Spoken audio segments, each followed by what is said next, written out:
Yo guys, check. Kamusta mga idol? So ayan, Happy Mother's Day po sa ating lahat ng mami.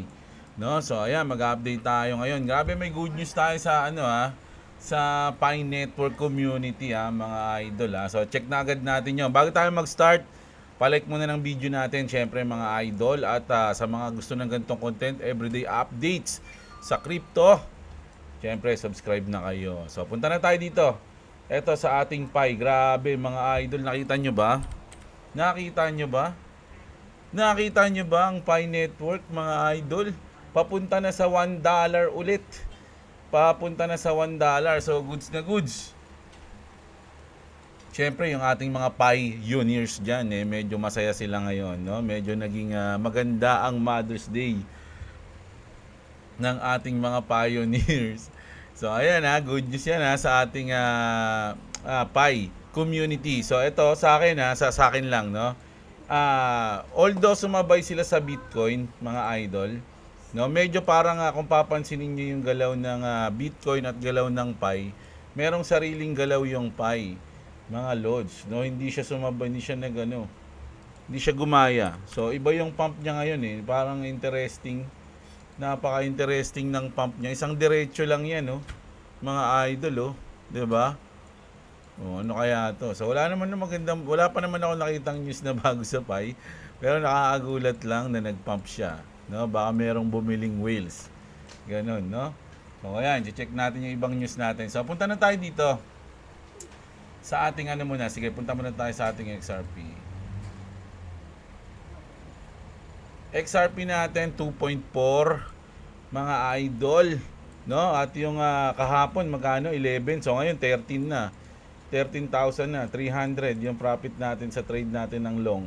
So nagtatanong kung naka-leverage tayo. Opo, naka-text 10x po tayo sa ating trade dito sa ating XRP, no? So 13,000 profit, pero hindi pa natin yan i-take profit.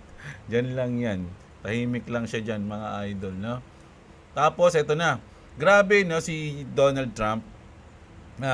Sabi dito, Donald J. Trump has just ended the war between India and Pakistan. The peace president is in fully effect. So, alam niyo naman yung mga nakaraang araw nagbabakbakan yung Pakistan at India, mga idol. So ngayon, pumunta si Trump doon after a long night of talks mediated by the United States. I'm pleased to announce that the India and Pakistan have agreed to a full and immediate ceasefire. Congratulations to both countries on using common sense and great intelligence. Thank you for your attention to this matter. So, merong peace talk na nangyari, no, mga idol, sa India at sa Pakistan dahil yun sa tulong ni Donald J. Trump at ng USA. Pero may nag-post dito mga idol. Dahil daw dun sa post na yon parang hindi daw totoo yon. Sabi nito ni after Trump and Rubio claimed the mediated ceasefire between India and Pakistan, India's foreign minister contradicted them, saying the ceasefire was arranged directly between Pakistan lang at India. Ayun lang daw, hindi raw kasaling US. Sabi they lie about everything. Pero mga lodi, parang ito yung fake news, no? Dahil totoong tumulong yung US, mga idol. Meron kaming tropa sa Pakistan, mga lods Meron kaming kakilala doon at binalita sa amin kagabi na nagkaroon ng peace talk, mga idol, yung Pakistan at India, no? Tapos tinanong namin sinong reason. Sabi talaga niya si Trump, mga idol, no? Yung USA. Totoo yun. Meron kaming kilala sa Pakistan, mga lods, no? Tropa-tropa namin. So, ibig sabihin, parang ito yung fake news, mga idol. Dahil pag tinanong mo si Grok, ganun din yung sasabihin niya, mga idol. So, saludo kay Trump. Malupit talaga si Trump, mga idol. Ito din, ako, mukhang maganda-ganda na yung futures natin. Mawawala na ng bakbakan. Kasi, President Putin says Russia is ready for peace negotiations with Ukraine naman. O, diba? So, gumaganda na, mga idol. Nagkakaroon na tayo ng peace and love and justice. Those who want peace must support this. So, puta, parang may rhyme pa. Those who want peace must support this. Break it down, yo. So, ayan.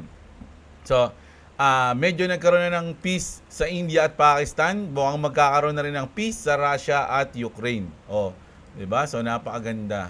Napakaganda na nangyayari dahil mukhang sasabay sa bull run tong mga good news natin na to, mga idol, no? Another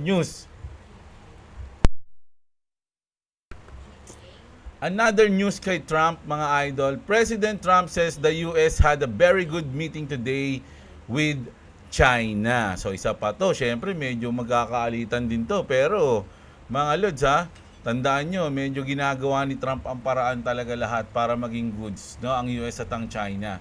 At sa meeting na yan, mga idol, nabanggit ni Trump, no? President Donald Trump says the US negotiated a total reset with China during trade talks. A total reset. O, alam ilang beses na natin binabanggit yun, mga lodi, last month pa, na magkakaroon ng total reset. Ang nasa middle niyan ay ang Ripple at XRP. Pero ngayon nagiging mainstream na yung news na yon. A very good meeting today with China in Switzerland. Many things discussed, much agreed to. A total reset negotiated in a friendly but constructive manner. We want to see for the good of both China and the US an opening up of China to American business. Great progress made from Donald Trump Truth Social. So, ayan mga lodi, grabe. Ang ganda. Alam nyo, kahit nasabihin na natin, wala namang crypto dyan sa mga news mo eh. Jeblo eh. Makaka-apekto yan mga idol, no? Makaka-apekto yan mga pinaggagawa ni Trump at yung mga nangyayaring good news ngayon. Makaka-apekto yan sa ating market, mga idol. Siyempre, kung goods yung mga news, goods din at medyo gaganahan yung mga investor, 'di ba, mga idol? Ganun 'yan. So napakaganda na nangyayari ngayon. Kaya ba nagpa-pump yung market? At eto kilala niyo na 'to, si Charles, no? Si Charles Hoskinson. Ano 'to? Developers ng Cardano. So, crypto is not going to go anywhere. The question is who controls it. What comes next must be inclusive by design. That's how we shape an industry worth passing on to the next generation. Ako mga idol, sinasabi ko sa inyo, kahit na bias tayo sa XRP, pero lahat yan, yung mga crypto, hindi talaga mawawala yan. No, Bitcoin, lahat ng mga ISO compliance, siguro mga L1, L2, meme coin siguro, may mga matitira pa. Andyan lahat yan. Magiging maganda yung takbo niyan ngayong cycle. No, hindi natin itatago 'yan. Kaya kung pag-aralan nyo kung ano yung mga gusto nyo tayaan, for sure magiging goods yung takbo niyan ngayong cycle. Pero syempre kasi sa atin ang target natin bukod sa magli-lead sa bull market is yung long term. No, alam natin na yung XRP for long term, yung utility niya is talagang napaka-solid, no? Yung technology is napaka-solid. So doon ako bumase. Ngayon, wag kayong bumase sa sinabi ko. Kailangan nyo mag-research ng sarili nyo. So, tama yung sinabi dito ni Charles, no?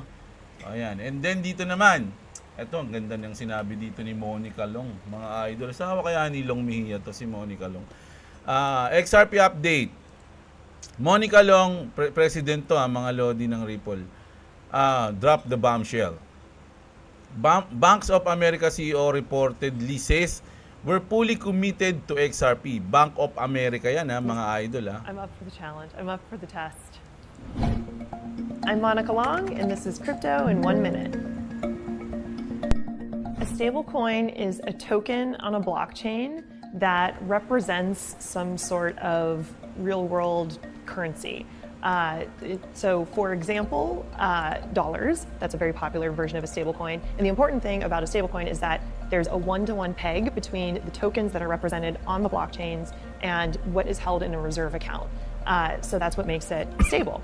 And people really like stablecoins. They've become very useful in the world of digital currencies because one, it's a way that you can hold US dollars if you don't have access to a traditional bank account.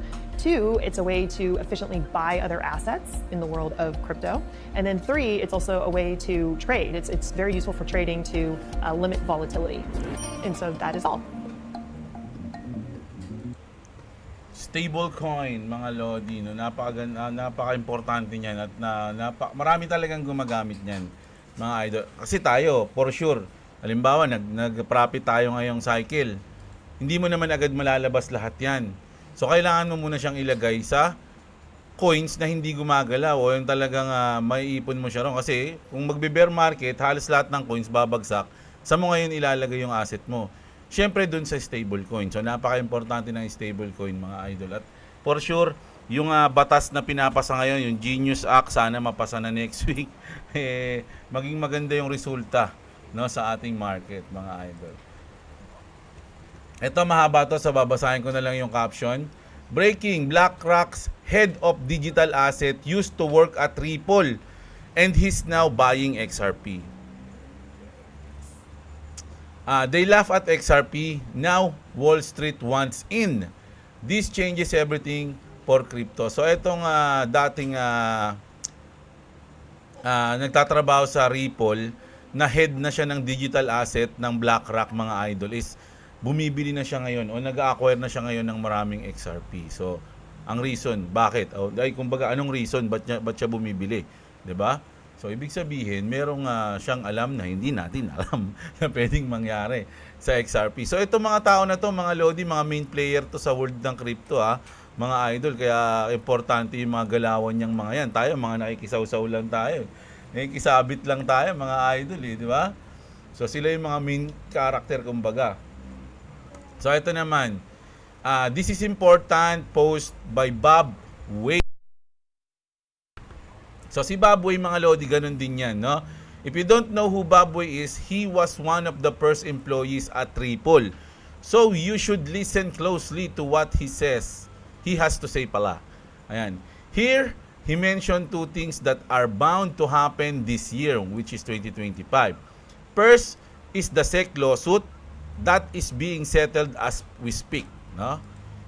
The second thing he mentions is the migration to ISO for cross-border payments where SWIFT-enabled banks have fully immigrated by November this year.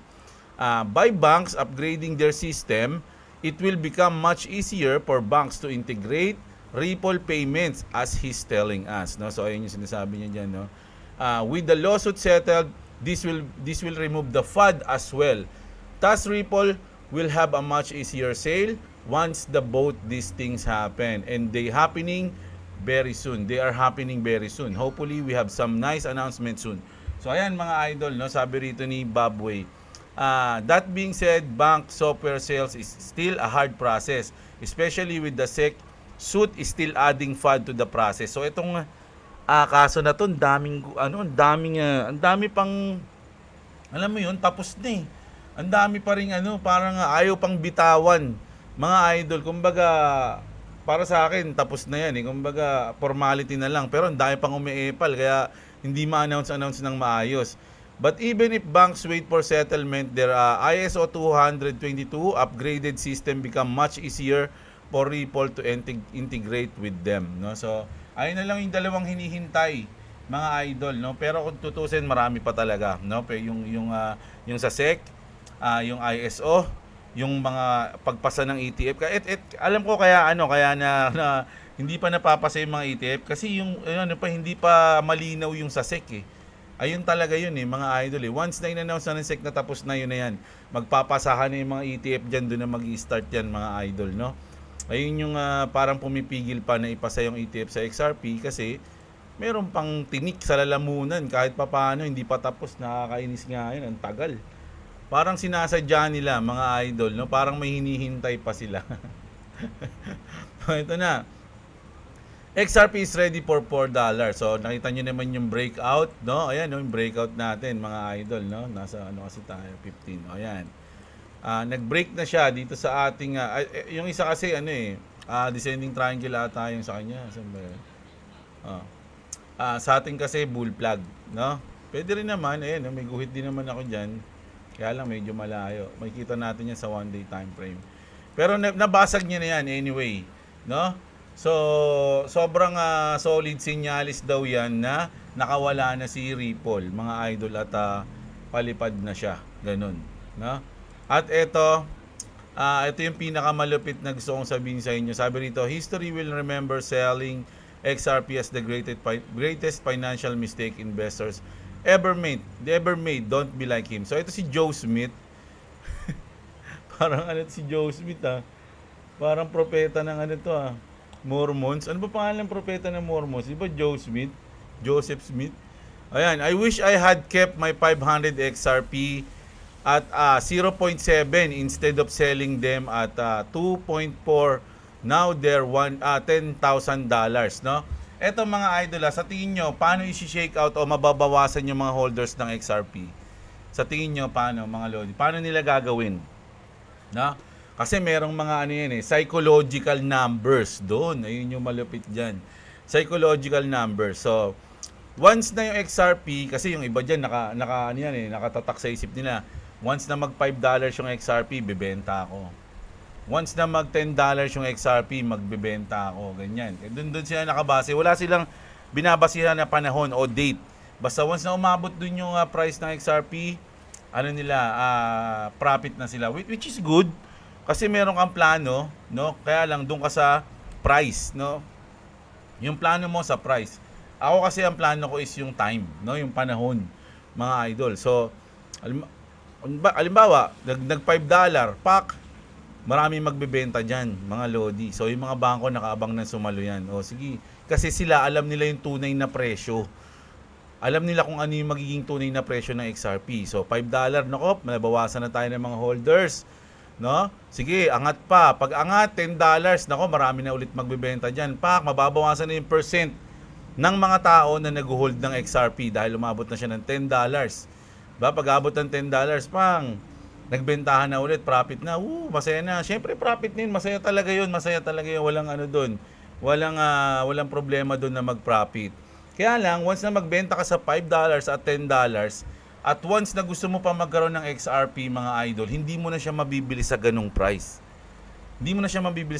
So, once na mag $10, marami na nalaglag. Pagdating ng 15, 20, mga psychological number, marami magbebenta dyan, mga idol. At pag nakita nila na, onti na lang, halos nagbenta na sila lahat.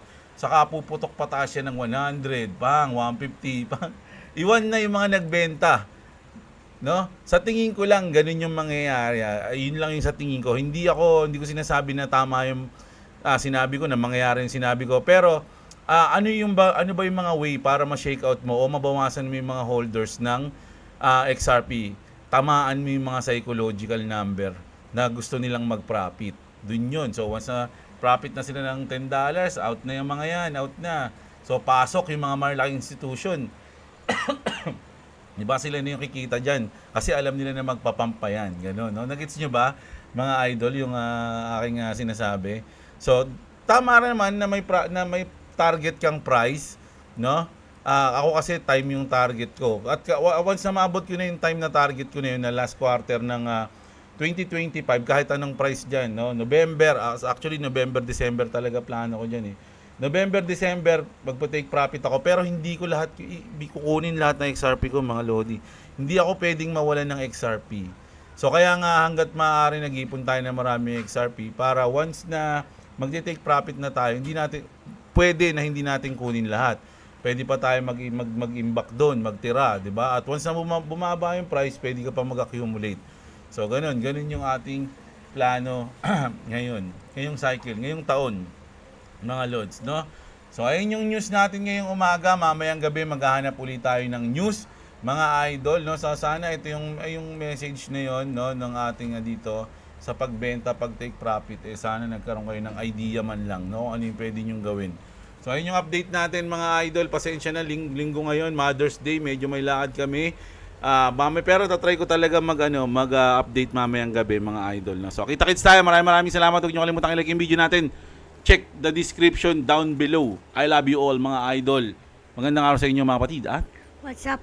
Subscribe to Jablo, like he said. Like a description. If